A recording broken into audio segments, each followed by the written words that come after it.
আচ্ছা বাবু, এই প্রথম যেদিন একেবারে আমরা আসছিলাম এই তোমার এই ঘরটা করার জন্য, ভাঙ্গাচুরে ঘর ছেলে, তখন তুমি বসালা ঘরটা তুললে দিলে আমাকে একটা ছাগল খাওয়াবা। ছাগলটা কোন সময় খাওয়াবা? ছাগল কে বলে? হ্যাঁ না, তুমি বসালা একটা ছাগল খাওয়াবা, দেন ঘর উঠাও তোমাকে পিনে ছাগল হওয়াই দেব। ছাগল তো খাওয়ান যাইবি কবে খাওয়াবা?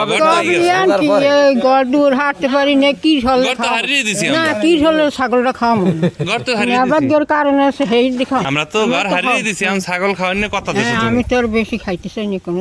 আমরা খামু, তুমি খাবা না। আমার তো খাইয়ে উবরবো না, আমি তো আমার দুই তো উবরানো লাগবে না, সমান সমান শুরু হয় তার কি আমার কেউ আসে। সে কিন্তু সহজ সরল মানুষ, মানে ওইগুলা বুঝে না।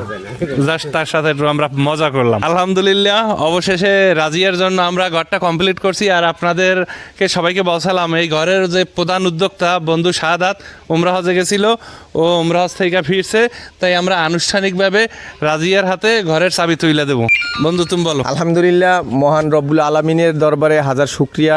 তো হেলাল যদি না হইতো হয়তো বা এবারও টাকা দিলেও এই ঘরটা হইতো না। তো আল্লাহর কাছে শুক্রিয়া এবং হেলালকে ধন্যবাদ যে ও সার্বক্ষণিক এখানে থাইকা ঘরটা সঠিকভাবে পরিচালনা কইরা এই ঘরটি তৈরি করছে। তো আপনাদের সবার সহযোগিতায় আমরা এবং সবার দোয়ায় ওনার জন্য এই ঘরটি তৈরি করে দিতে পারছি। ওনার এই পৃথিবীতে থাকার মতন কোনো জায়গাই ছিল না, আপনারা এর আগে দেখছেন ভিডিওটায়। তো এখন যে আমরা ঘরটা তারে তৈরি করে দিছি, যাতে উনি যে রকমের করছি কাঠ যেভাবে ইয়া করে করছি, আল্লাহ ওনারে যতদিন বাঁচিয়ে রাখে এখানে উনি থাকতে পারবে।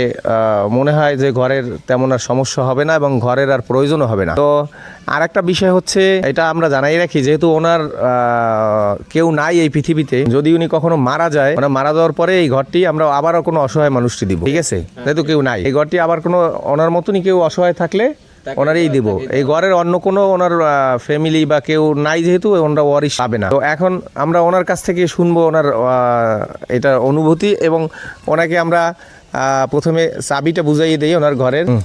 এই আপনার এই ঘরের চাবি, ঠিক আছে? এই ঘরের চাবি। আর এখন আপনি এই যে ঘরটা পাইলেন, এই ঘরটা পাই আপনার কেমন লাগতেছে? মনের অনুভূতি বলেন।